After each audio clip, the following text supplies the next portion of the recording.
That's how much that show got to me. That's how much that show has wrapped me in. Ow, my hand!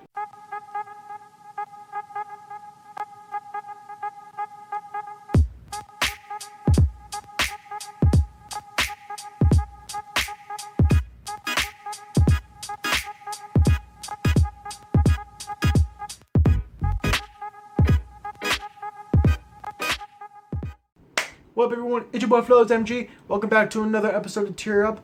This time I'm doing Disney Junior shows / Playhouse Disney shows. Cause childhood! I assume you all know how Tear Up works, so I'm not going to explain. Let's just get right into it, shall we? Before this video starts, I just want to say that only a small percentage of people who watch my videos are actually subscribed. So if you like this video and want to see more like it, hit that subscribe button. It doesn't cost anything, and you can always change your mind in the future. Now back to the video. The rankings for this video are as follows. God tier, binge watchable, I'd watch it, meh, and cancelled. So, let's see what the first show is. Ooh, Bear in the Big Blue House. Well, it's about a bear who lives in a big blue house. It's rather self-explanatory, but there's not too much about the show that really stuck out and made me watch it. If anything, when I was younger, it made me fear it. It definitely made me fear it. But still, it's not a bad show. So, let's put it in I'd watch it. That seems fair. Next up, we have a Playhouse Disney show called Bunny Town. This one, it's about bunnies who live in a town. Carrots mean almost everything to them. And yeah, that's about it. There was nothing about this show that really stuck out at me that made me watch it even more. It was just there. It was just there. That's the best as I could put it. So, Bunnytown, sorry, but you really weren't anything special to me. You're a canceled boy. Moving on, we have Charlie and Lola. I actually did that on a whim because I forgot how the intro was, but I actually remember now that they kind of were British. Subconscious Memories. Show basically about older brother Charlie, younger sister Lola. Younger sister Lola tends to be like selfish, and Charlie needs to give her the life advice through life. Or whatever, something along those lines. Show couldn't really wrap me in as much as other shows in this could have. So, honestly, nowadays, I still wouldn't watch it. I put it at meh. Next up, we have Choo Choo Soul. I don't really think this was considered like an actual show. Just like there were a few like mini-sodes. That's the best I could describe it. With a conductor who loves to sing. I forgot what the titles were. All I know is that there were people on a train with kids that love to sing. For the mini-sodes that were in the between big episodes of shows that were on, it was good. It was good. I'll put it that. To me, I'd watch it. I would not binge watch this. Next up, we have Chugga Chugga Chugga Chugga Chugga Chugga Chugga Chugga Chugga Chugga Chuggington. How I remember that, I don't know. Basically, it's about 3 trains and a bunch of other trains with faces on them. Where have I heard that before? Basically, there are like a bunch of sort of tasks, sort of things that they're trying to do in order to like earn their train badges. I haven't seen this show in years, and this is just going purely based off memory. So, but still, Chuggington, like if there was nothing else to watch, I'd probably watch it. It's definitely not binge watchable or god tier. So we still haven't gotten into many of those big shows yet. Oh my god. This shit gave me nightmares. What are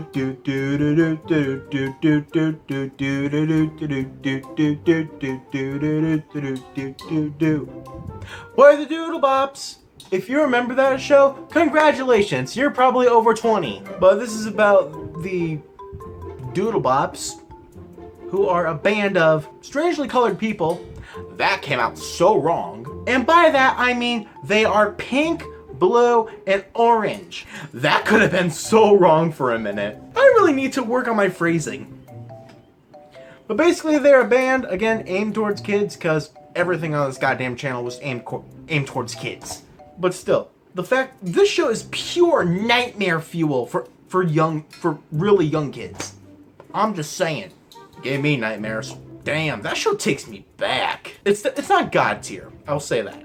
It's definitely binge watchable worthy. Next we have Handy Manny.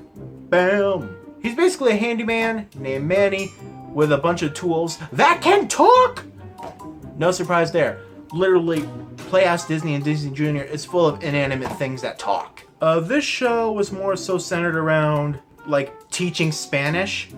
It basically holds the same purpose that Dora from Nick Jr. did. Spanish teaching. Along with like handyman fixing or something. Something along those lines. But this show, it was a really good show. But I don't think it deserves God tier in my opinion.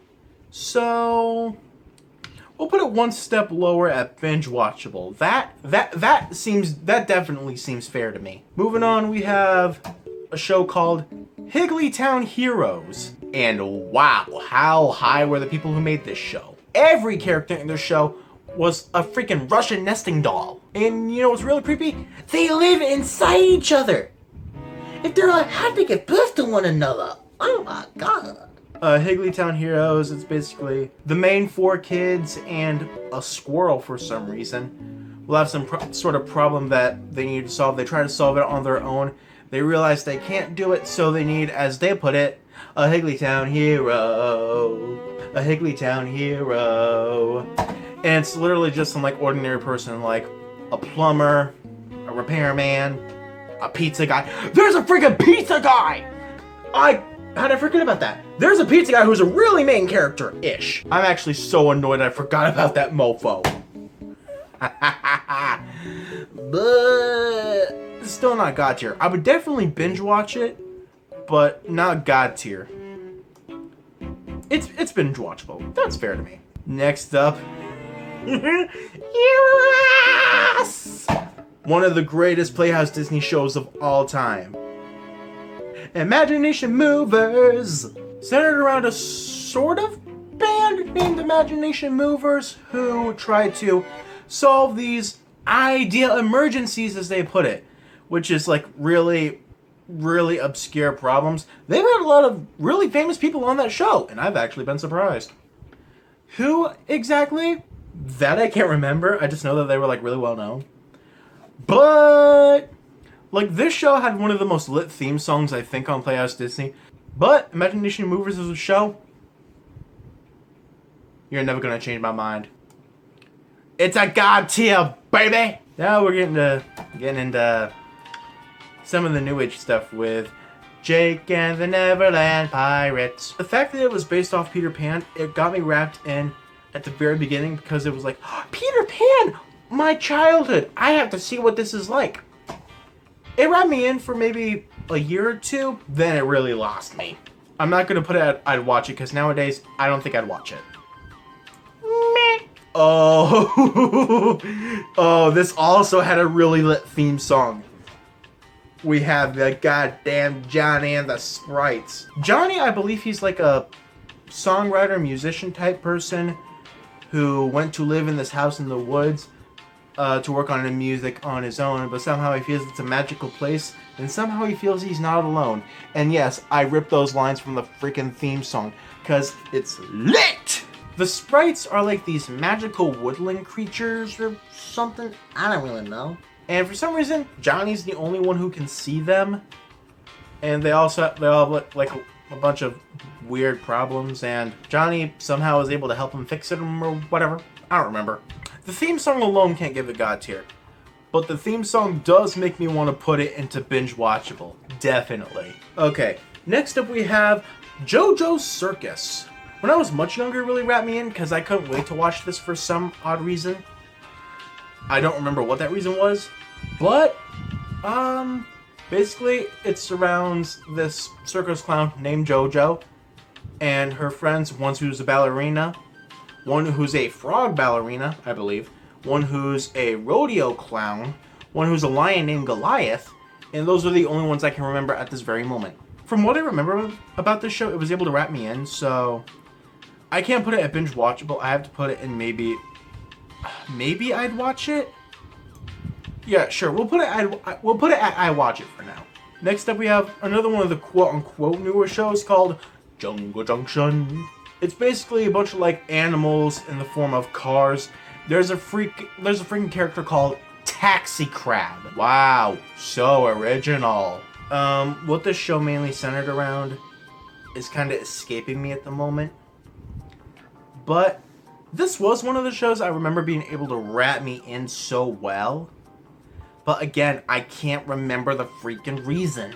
The fact that I can't remember the reason or much about the show at all, I think means I have to put it in meh. Not canceled, because the fact that it was able to wrap me in brings it out of canceled automatically. Next, we have, the Koala Brothers.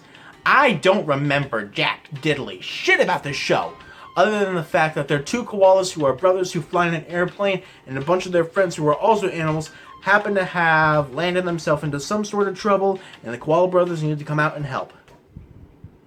That's literally all I freaking remember. And the fact that I can't remember that much more than that means that it has to go into meh. I apologize, Koala Brother stans. I couldn't be too serious when I said that. No one stands Koala Brothers. If you do stand Koala Brothers, leave it in the comments below, because I don't believe you. Alright, next we have a newer show called The Lion Guard. Sort of based off the Lion King in a way. Sort of a continuation with Simba's son, Kion. I think his daughter inherited the role of queen.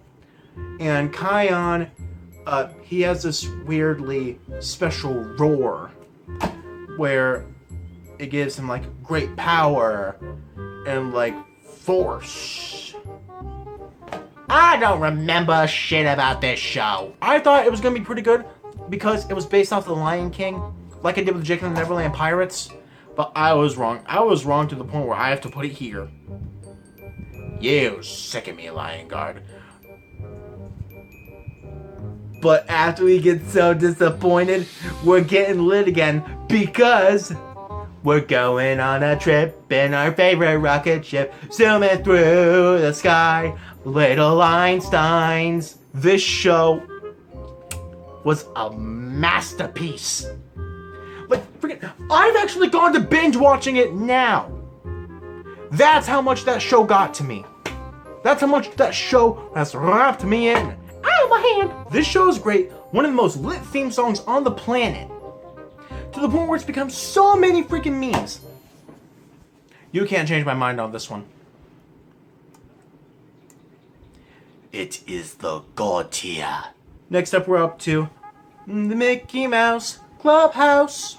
Come inside, it's fun inside. I don't know. But what can I say? It's the face of what Disney has become. Mickey Mouse. Except more of a kid-friendlier version. I don't know. Basically, Mickey, his friends, they all live in this sort of clubhouse. Oh, correction, they don't really live in it. Again, bunch of problems that need solving. All I know is it really got me wrapped in. So you know what? Alright, moving on to, I don't know if it's considered older or newer. It's in betweenish.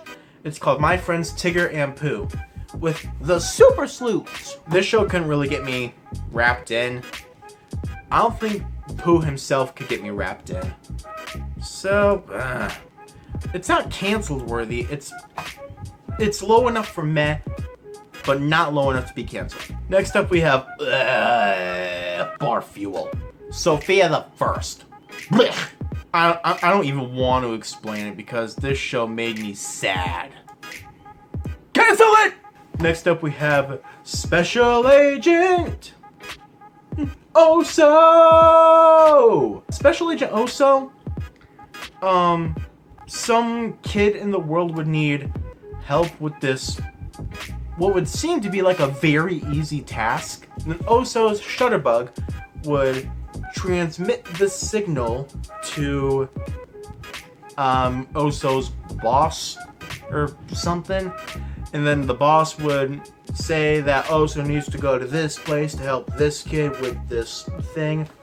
And Oso's virtual assistant named Dottie would give him 3 special steps to help him figure out this thing that he needs to do. Disney Junior and Playhouse Disney was fucking weird. But still, Special Agent Oso, I can't put too much hate on it. It was a good show. Binge-watchable? You know what? Yeah. It was binge-watchable. I'll put it at that. And these are my standings. I've been Floz MG. This has been Tier Up, ranking Playhouse Disney and or Disney Junior shows, and I hope to see you all in the next video. Bye! Bitch, I ain't your hero, don't call me a savior. Think I'm out of control, that's just my behavior. I'm bringing the house down, major devastation. You don't gotta worry, cause it don't matter, I'm antisocial.